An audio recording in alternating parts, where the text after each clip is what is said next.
Okay, good morning mga katrip. Ah, Gagawa tayo ng sliding gate mga katrip. Ah, Wala po tayong background sa paggawa, pero susubukan po natin gawin ang bagay na ito. Then, tingnan po natin kung ano magiging kalalabasan. Kasi sa panahong ito, kung tayo po ay magpapagawa ng sliding gate, ay halos doble ang presyo ng labor kaysa sa materyales. Kaya napag-isip-isip ko na what if subukan po natin gumawa ng sliding gate mga kaibigan. Base lamang sa atin pong napapanood or na nakikita sa YouTube and sa iba pang mga gumagawa. So kasama ko ngayon mga kaibigan, mga katrip, ang aking kapatid. Ako po ang gagawa ng design, ako mag-i-engineer, siya po ang aking welder. So ito po ang mga materials na simulan na po namin gawin. For now, ang aming pong ginagawa ay cutting ng rectangular tube. Gagamit tayo ng rectangular tube na 2x3 and 1x2 para sa ating pong gagawing gate. And of course, provided na rin po yung ating pong mga materials. Ayan, may mga gamit na rin po tayo. So, susubukan natin gumawa ng bagay na hindi pa natin nasusubukan gawin. And titingnan po natin kung ano ang magiging kalalabasan ng ating output. I-update ko po kayo from time to time sa progress ng ating pong gagawin na steel gate sliding. So, ito po yung ating pong lalagyan. Ang sukat ay 10 feet. 10 pie mula rito hanggang doon. Dagdag rin natin itong maliit na para sa ito. Halos 1 metrong gate. So, tingnan natin mga kaibigan, mga katrip, kung ano magiging kalalabasan ng ating pong gagawin. Hindi po kami expert, disclaimer lamang po. Wala po kami idea kung paano gumawa. Susubukan na po talaga namin kasi gusto naming itry at nang malaman natin kung ano po magiging kalalabasan ng ating pong gagawin na project steel gate, sliding gate. Okay, so ayan po. Okay, ayan ang unang gagawin ay cutting ng ating pong rectangular tube. So, tingnan natin kung ano magiging kalalabasan ng aming pong gagawin. Day 1 po ngayon. So, gumamit po kami ng technique na pwede na rin yung sundin. Disclaimer lamang po, hindi po kami expert sa mga magagaling po riyan. Sana po ay huwag nyo kaming pagtawanan sa aming pong ginagawa. Ito Mayo, tingnan mo Mayo, hindi siya ito yung sentro mo. Malayo. Ayan o, tingnan mo, yun o, yan. So dito ka mag-base.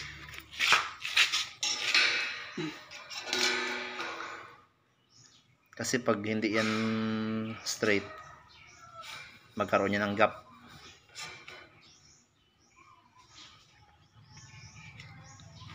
Ayan, ito po ay pinagbabawal na technique. Karaniwan sa mga ginagawa ng iba, susukatin, puputulin, cutting po muna ang ginagawa. Ang amin po ay yung bandang likod, hindi na po namin puputulin. Itong portion lang po na ito, yung amin po kukunin. Para ang labas, yung cutting po namin dito, ay ito lang tatanggalin. Yung ditong portion ay hindi na po magagalaw. Para pag nangyari, pag flex namin, ayan na. Ito po ang output. So at least dito hindi na po nagalaw. Dito lang po kami mag-i-spot maya-maya. Yan po ay mga subukan lang po namin kung ano magiging kalalabasan.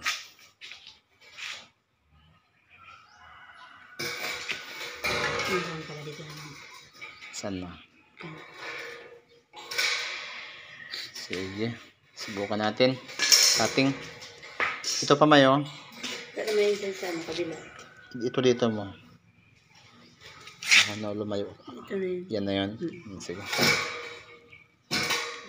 Ang pangalawa. Ito. Sige. Okay. Cutting.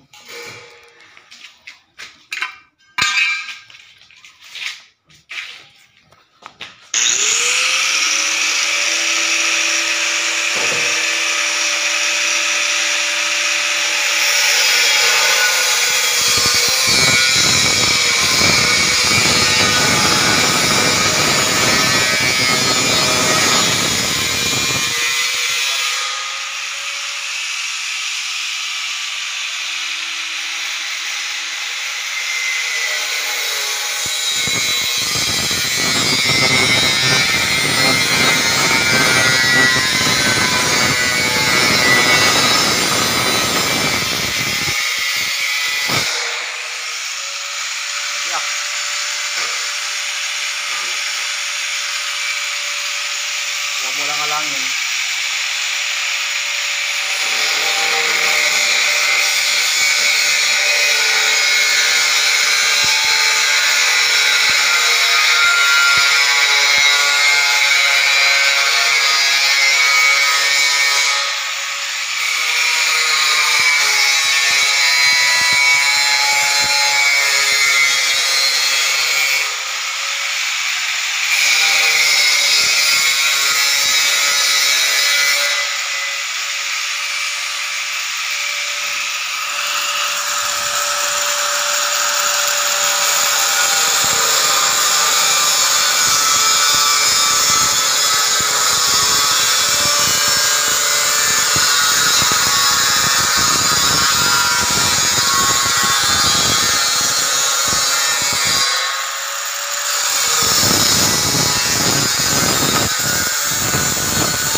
Teka.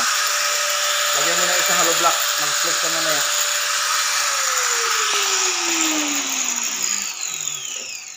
Lagyan ng hollow block. Mag-flex yan. Ang pag-drag mo sa sander mo, tuloy-tuloy lang. Isa pa. So, kailangan po safety ang ating pong ginagawa. Mahirap na po na tayo po ay madisgrasya sa ating pong ginagawa.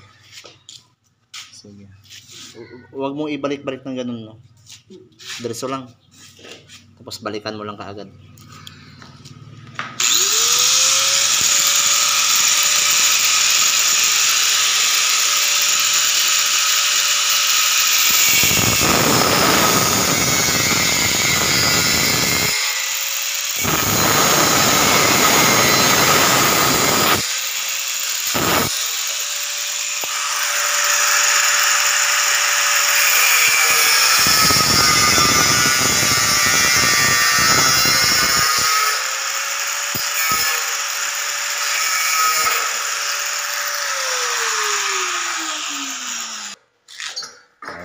So, ito po ang aming pong ginagawa. Yan po ang kalalabasan. Yan ang gagawin na lang. Reflex na lang para po makuha ang angle. Sige. Ayan, pansamantala pong natigil ang aming paggawa. Gawa ng nabiak, mga kaibigan. Yung aming pong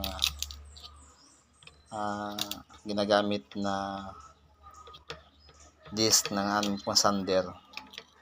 So karaniwan po talagang ito po ay nabibiak kapag hindi tama ang pagkakagamit, lalo't sa mga during cutting, kapag naiipit po yung disc sa hindi tamang pag-cutting, ay kadalasan talaga pong nabibiak yan, nababasag. So mabuti na lamang at hindi tayo labis na nasaktan. Ayan, labis nasaktan. So pabili muna tayo. Update mga katrip sa aming ginagawang steel gate na sliding. Ayan po. Pangatlong beses na kami na basagan ng sander. Talaga, oo. Ayan, ang amin pong ginagawa. Okay, so far ay carry lang. Pero yun nga, ay pangatlong beses na kami nabasagan ng bala po ng aming cutting disc, yung ating cutting disc na ginagamit. So ito na po ang amin pong ginagawa. Sana naman ay naging okay lang. Ayan. Okay. Ayan. So i-update ko na lang po kayo maya-maya ulit, mga katrip.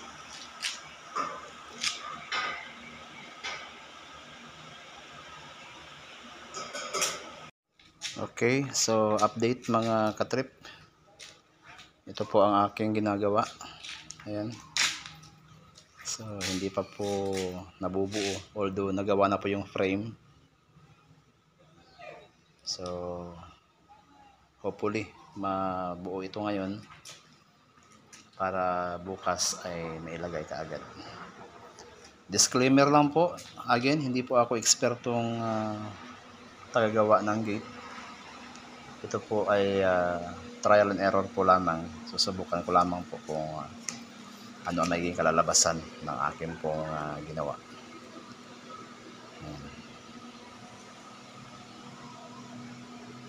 So break muna tayo, pananghalian.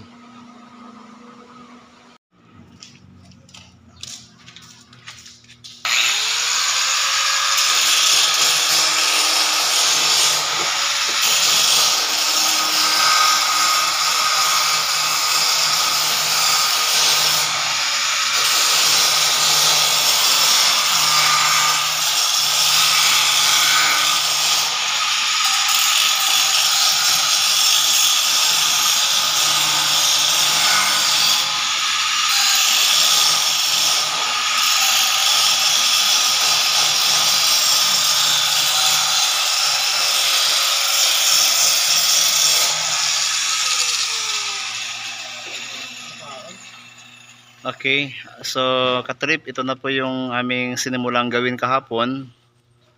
Hindi ko na po nagawang i-update ang aming trabaho. Ngayon ko lang po muli na kunan po ng video yung aming ginawa simula kahapon. So finally, ito na po yung amin pong output. Disclaimer lamang po, kami po hindi magaling sa larangan ng paggawa ng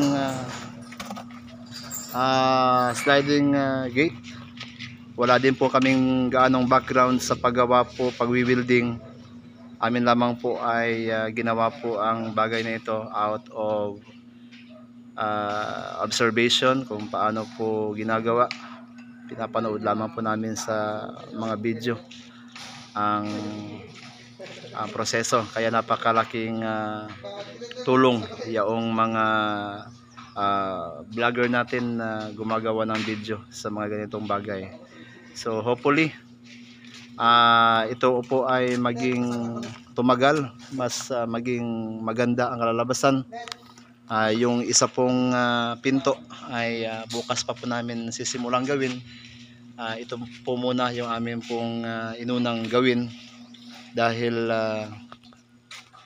medyo mahirap po para sa mga tulad naming mga baguhan sa larangan ng paggawa ng ganitong bagay. Medyo struggle, pero nakukuha din naman pong magawa na maayos. Ayan.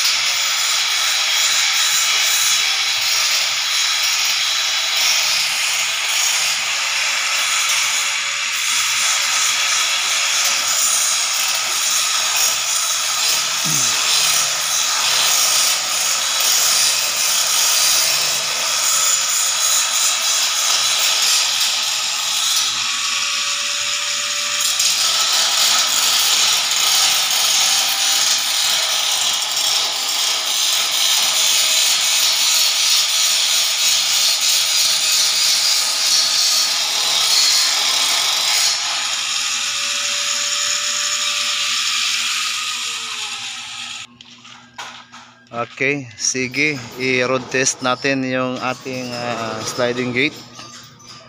Ayan. Open. Open sesame. Okay, brake.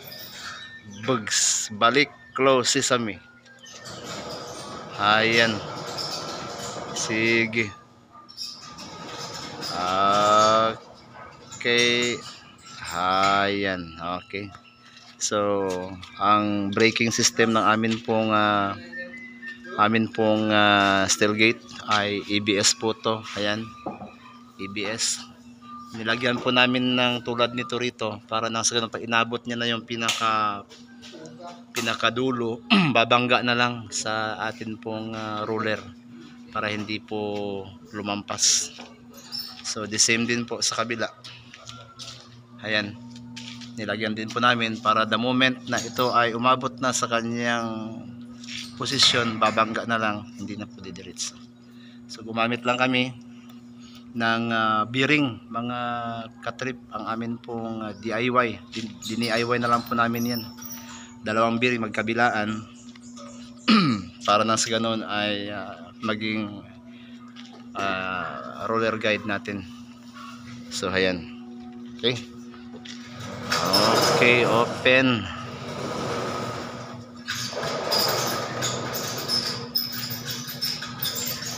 Tulad nito, aabot siya, babangga, brake, ABS. Ayan.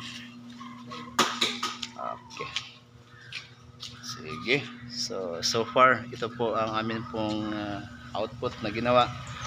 Yung aking pong mga body na tumulong sa paggawa nito ay itong aking dalawang estudyante na grade 12 IA students, electrician yan sila.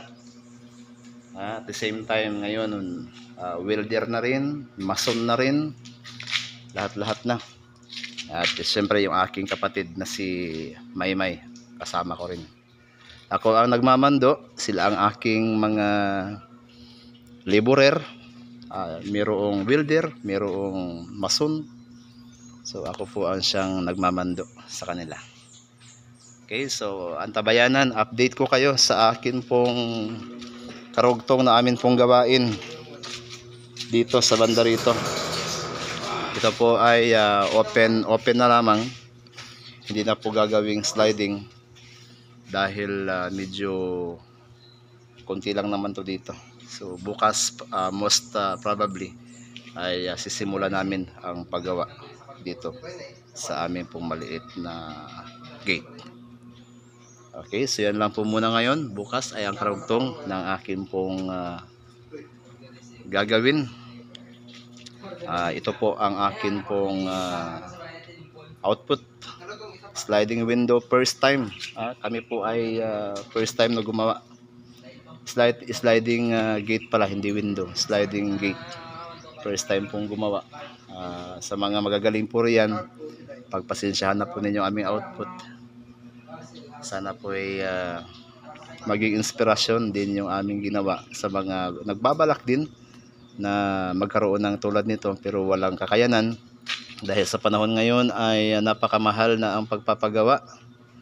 So mas minabuti ko na lamang pong sabi ko sa bagay at panahon lang naman ang kulang, sabi ko naman subukan natin sa loob ng 2 araw, 1.5 araw na gagawin natin. So ito po ang amin pong kalalabasan ng amin pong ginawa.